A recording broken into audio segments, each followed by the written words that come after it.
El niño con el pijama de rayas, por John Boyne. Capítulo 3. La tonta de remate.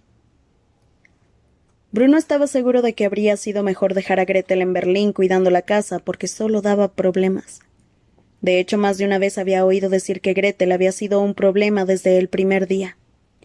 Su hermana era 3 años mayor que Bruno, y desde que él tenía uso de razón le había dejado muy claro que en lo relativo a los asuntos del mundo, sobre todo cualquier asunto del mundo que afectara a ambos, quien mandaba era ella. A Bruno no le gustaba admitir que le tenía un poco de miedo, pero sinceramente, y él siempre procuraba ser sincero consigo mismo, debía aceptar que así era. Gretel tenía unas costumbres muy desagradables, como suele pasar con todas las hermanas. Para empezar, se entretenía demasiado en el cuarto de baño por las mañanas, sin importarle que Bruno estuviera esperando afuera dando saltitos, aguantándose el pis. Tenía una vasta colección de muñecas en los estantes que cubrían las paredes de su habitación, y cuando Bruno entraba allí, las muñecas clavaban sus ojos en él y lo seguían con la mirada, observando todos sus movimientos. Bruno estaba convencido de que si entrara en la habitación de Gretel para explorar cuando ella no estuviera en casa, las muñecas se lo contarían todo después. Además, tenía unas amigas muy antipáticas que por lo visto pensaban que era muy divertido burlarse de él, pero él jamás habría permitido algo así si hubiera sido 3 años mayor que su hermana. Daba la impresión de que a las amigas antipáticas de Gretel no había nada que les gustara más que torturarlo y decirle cosas desagradables cuando no estaban cerca Madre ni María. Bruno no tiene 9 años, solo tiene 6, decía siempre uno de aquellos monstruos con un sonsonete, bailando alrededor de él e hincándole un dedo en las costillas. Tengo 9, protestaba él, intentando alejarse. Entonces, ¿por qué eres tan bajito? Preguntaba el monstruo. Todos los niños de 9 años son más altos que tú.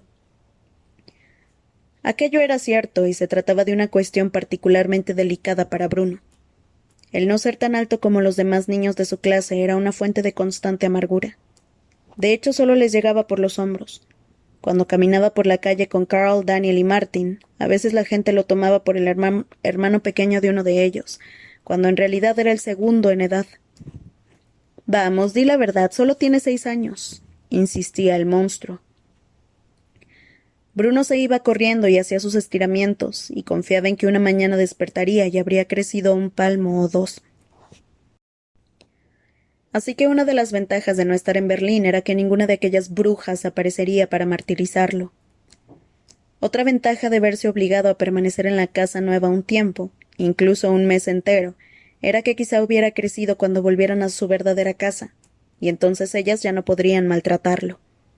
Aquello era algo que debía recordar si quería seguir la sugerencia de madre, poner al mal tiempo buena cara. Irrumpió en la habitación de Gretel sin llamar a la puerta y la encontró distribuyendo su ejército de muñecas por los estantes de las paredes. ¿Qué haces aquí? Le gritó ella, volviéndose rápidamente. ¿No sabes que no se entra en la habitación de una dama sin llamar a la puerta? ¿Te has traído todas las muñecas? Preguntó Bruno, que tenía la costumbre de contestar a las preguntas de su hermana con otra pregunta. Pues claro. ¿Qué querías que hiciera? ¿Dejarlas en casa? Podrían pasar semanas antes de que volvamos allí. ¿Semanas? Repitió él, fingiendo decepción. Pero en secreto se alegró, porque se había resignado a la idea de pasar todo un mes allí. ¿Estás segura? Se lo he preguntado a padre y ha dicho que nos quedaremos aquí en el futuro inmediato. ¿Qué significa exactamente el futuro inmediato? Quiso saber Bruno, sentándose en el borde de la cama. Significa las próximas semanas, contestó Gretel y asintió con la cabeza. Unas 3 semanas. ¡Ah, qué alivio! Mientras sea el futuro inmediato y no un mes entero, porque esto es horrible. Gretel lo miró y por una vez tuvo que admitir que estaba de acuerdo con él. Ya, dijo. No es muy bonito, ¿verdad? Es horrible, repitió Bruno. Bueno, sí, ahora puede parecer horrible, pero cuando arreglemos un poco la casa seguro que no nos parecerá tan mal. Le oí decir a padre que quienes vivían aquí en Auschwitz antes que nosotros perdieron su empleo muy deprisa, y no tuvieron tiempo de arreglar la casa para nosotros. ¿Auschwitz? Preguntó Bruno. ¿Qué es un Auschwitz? Un Auschwitz no, Bruno, suspiró Gretel. Solo Auschwitz. Bueno, ¿qué es Auschwitz? Es el nombre de la casa. Auschwitz. Bruno reflexionó. Fuera no había visto ningún letrero con ese nombre, ni nada escrito en la puerta principal. Su casa de Berlín ni siquiera tenía nombre, se llamaba sencillamente número 4. ¿Pero por qué ese nombre tan feo? Preguntó exasperado. Auschwitz era la familia que vivía aquí antes que nosotros, supongo, dijo Gretel. El padre no debía de hacer bien su trabajo y alguien dijo: lárguense, ya buscaremos a otro que sepa hacerlo mejor. ¿Te refieres a padre? Claro, dijo Gretel, que siempre hablaba de padre como si él no se equivocara ni se enfadara nunca, y como si siempre fuera a darle un beso de buenas noches antes de que ella se durmiera, cosa que si Bruno hubiera sido justo y olvidado la tristeza que le producía la mudanza, habría admitido que padre también hacía con él. Entonces, ¿estamos aquí en Auschwitz porque alguien echó a la familia que vivía en esta casa antes que nosotros? Exacto, Bruno. Y ahora sal de encima de mi colcha, me la estás arrugando. Bruno saltó de la cama y aterrizó en la alfombra con un ruido sordo. No le gustó. Era un sonido muy hueco, así que decidió que sería mejor no ir dando saltos por aquella casa porque podría derrumbarse y caérseles encima. Esto no me gusta, repitió por enésima vez. Ya lo sé, dijo Gretel, pero no podemos hacer nada. Echo de menos a Carl, Daniel y Martin.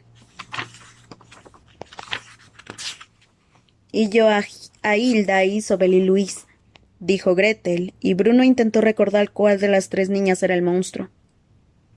Los otros niños no parecen nada simpáticos, comentó, y Gretel, que estaba poniendo una de sus muñecas más aterradoras en un estante, se dio la vuelta y lo miró fijamente. ¿Qué has dicho? Preguntó. He dicho que los otros niños no parecen nada simpáticos. ¿Los otros niños? Repitió Gretel, desconcertada. ¿Qué otros niños? Yo no he visto ningún niño.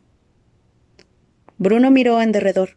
En la habitación de Gretel también había una ventana, pero como estaban en el otro lado del pasillo, frente a la habitación de él, la ventana daba a la dirección opuesta.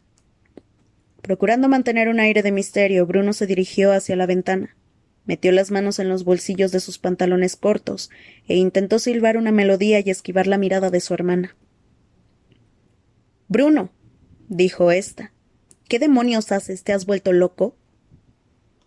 Él siguió andando y silbando sin mirarla hasta que llegó a la ventana. Por suerte era lo bastante baja para poder mirar por ella. Se asomó y vio el coche en que habían llegado, así como 3 o 4 coches más de los soldados de padre, algunos de los cuales andaban por allí, fumando cigarrillos y riendo de algo mientras miraban con nerviosismo hacia el edificio. Un poco más allá estaba el camino de la casa, y más allá había un bosque que parecía ideal para explorar. Bruno, ¿quieres hacer el favor de explicarme qué has querido decir con ese último comentario? Preguntó Gretel. Mira, un bosque, dijo él sin hacerle caso. Bruno, le espetó su hermana, avanzando hacia él con unas zancadas tan grandes que el niño se apartó de un brinco de la ventana. ¿Qué? Preguntó fingiendo no saber a qué se refería. Los otros niños.